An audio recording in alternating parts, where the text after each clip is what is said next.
ऐसे में Anila G cylinders पे ले रहे हैं। क्या इसे 2024 के लिए मास्टर स्ट्रोक माना जाए? 81 करोड़ 35 लाख का वोट बैंक। मैं यहाँ बहुत जल्दी जल्दी दो तीन बातें यहाँ पे गरिमा जी मैं आपको कहना चाहूंगी, और मैं व्यक्तिगत हमले किसी पे भी नहीं करती, ये मेरा स्वभाव नहीं है। परंतु अगर मुझसे कोई चीज पूछी जाएगी तो मैं समय जरूर चाहती हूँ। दूसरी बात ये है जी, दूसरी बात ये है कि यहाँ पर एक बहुत बड़ा झूठ जैस्मिन शाह साहब ने अभी अभी बोला, ये कहा कि हमारी पर कैपिटा इनकम बांग्लादेश से भी खराब है। साहब आप जाके जगह चेक करिए, IMF के आंकड़े हैं, बांग्लादेश को हम फाइनेंशियल ईयर 23 में पिछाड़ चुके हैं पर कैपिटा इनकम में। दूसरी बात ये तो सच है अनिला जी कि पर कैपिटा इनकम में हम 192 देशों में 142वें नंबर पर हैं, 195 में। ये तो सच है। नहीं वो ठीक है, वो ठीक है, पर अगर कोई ये बोले कि बांग्लादेश से भी हम पीछे हैं, क्या मतलब है इसका? एक नेशनल चैनल पे झूठ बोला जाएगा गरिमा जी? यहाँ पर मैं जैस्मिन शाह से जवाब ले लूंगी, लेकिन अनिला जी ये भी सच है कि आपने अभी शुरुआती अपने संबोधन में कहा कि 5वीं विश्व की सबसे बड़ी अर्थव्यवस्था ब्रिटेन उसमें शामिल है। ब्रिटेन को हमने पीछे छोड़ा ना, तो ब्रिटेन में पर कैपिटा इनकम $45,000 है, हमारी पर कैपिटा इनकम $2,500 है मात्र। अच्छा तो ये भी बता दीजिए ब्रिटेन की आबादी कितनी है, ये भी बता दीजिए। जितना हमारा महाराष्ट्र है ना उतनी उसकी आबादी है, महाराष्ट्र की आबादी और ग्रेट ब्रिटेन की आबादी बराबर है अनिला सिंह ना। आप अगर कंपैरिजन करें होगी कि आम आदमी की पॉकेट में बड़ी पैसा परेशानी है। पता नहीं क्या आपको मेरे से दिक्कत है, मेरी पार्टी से दिक्कत है, क्या दिक्कत है? बोलने नहीं देती हैं आप। अनिला जी आपने कहा, आपने खुद कहा 5वीं सबसे बड़ी अर्थव्यवस्था, और मैं कहती हूँ कि 5वीं सबसे बड़ी अर्थव्यवस्था का फायदा तब है जब आम आदमी की जेब में पैसा हो। वो पैसा पर कैपिटा इनकम के तौर पर आपके आंकड़े हैं कि नहीं? आबादी को छू रहे हैं और वहां पे 8.5 करोड़ की आबादी से आप कंपैरिजन करेंगी?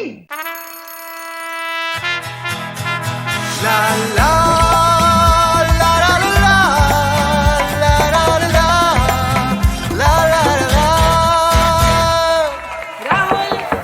राहुल तन के साथ मन को जगाओ वी-गार्ड वाटर हीटर्स के संग वी-गार्ड।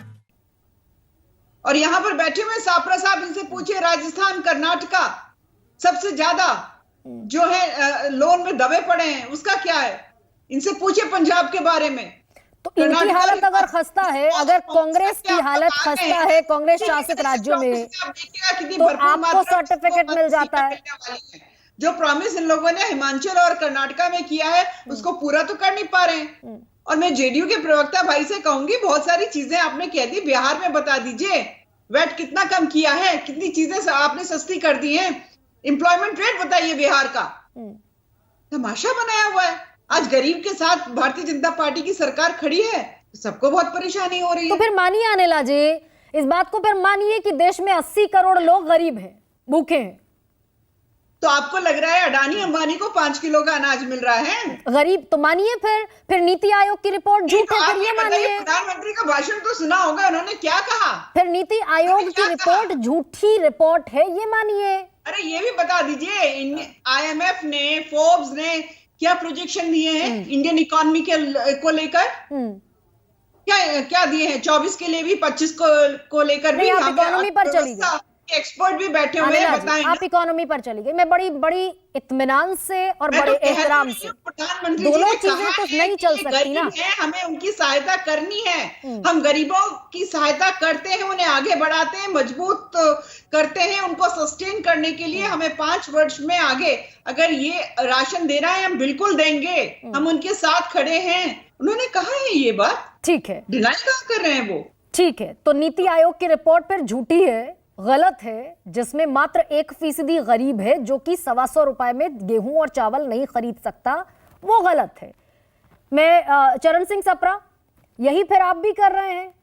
कर्नाटका का, राजस्थान का, छत्तीसगढ़ का हाल तकरीबन यही है। चलिए एक चीज तो आपने सिद्ध कर दी कि या तो नीति आयोग झूठी है या फिर भारतीय जनता पार्टी झूठी है। अब इन्होंने जिक्र किया, इन्होंने कांग्रेस शासित राज्यों का जिक्र किया। मैं अभी मध्य प्रदेश में ही हूँ। आपको बता दूं कि मध्य प्रदेश पर भी 4 लाख करोड़ का कर्जा है, वो अनिला सिंह नहीं बोलेंगी।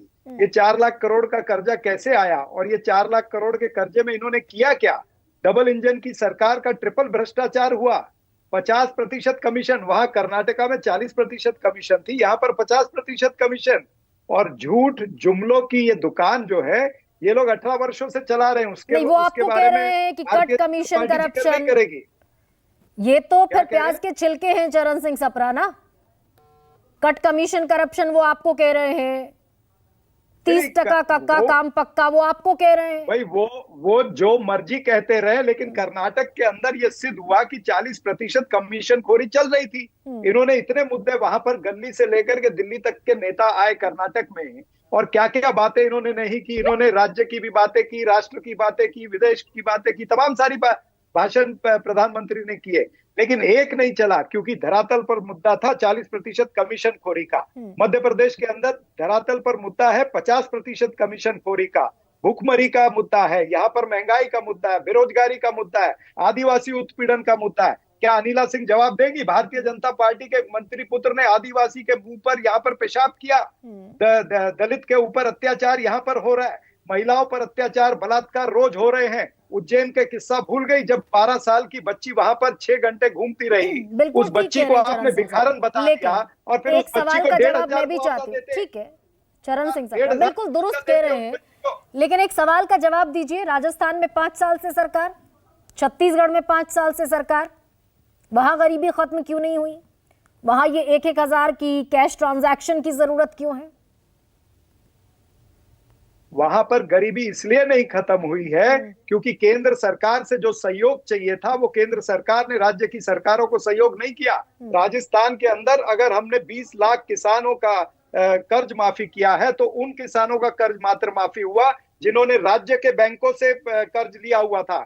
आदरणीय अशोक गहलोत जी ने एक बार नहीं 10 मर्तबा प्रधानमंत्री जी को पत्र लिखा है कि जो नेशनलाइज्ड बैंक है उससे जो किसानों ने लोन लिया है उसके बारे में केंद्र की सरकार स्कीम दे, जितना केंद्र की सरकार उनको मुफ्त देना चाहती है वो दे, बाकी का पैसा जो है वो राज्य की सरकार भरेगी। उसके ऊपर 5 साल तक निर्णय केंद्र की सरकार ने नहीं किया है। तो केंद्र की सरकार ने जिस तरह से जीएसटी के पैसे कांग्रेस शासित राज्यों के रोके, जिस तरह से हमारे मुख्यमंत्रियों से सहयोग नहीं किया, वो चाहे किसान का मामला हो, चाहे दलित का मामला हो, चाहे महिला उत्पीड़न का मामला, तमाम सारे मुद्दे, केंद्र सरकार जब राज्य सरकार की मदद नहीं करेगी तो निश्चित रूप से फिर आने वाले 5 साल में इस तरह की योजना तो लानी पड़ेगी ना। जैस्मिन शाह,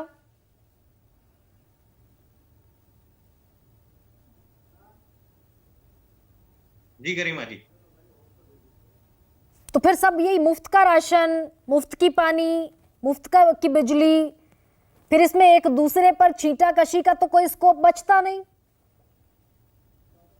नहीं, बिल्कुल। मैं पहले एक चीज साफ कर दूं कि एटलीस्ट आज अनिला सिंह जी ने एक्सेप्ट किया है कि भारत को जो कहते रहते कि नहीं 3रे, 4थे, 5वें सबसे अमीर देश बन गया, ये अमीर देशों की श्रृंखला में हम 142 है 190 में।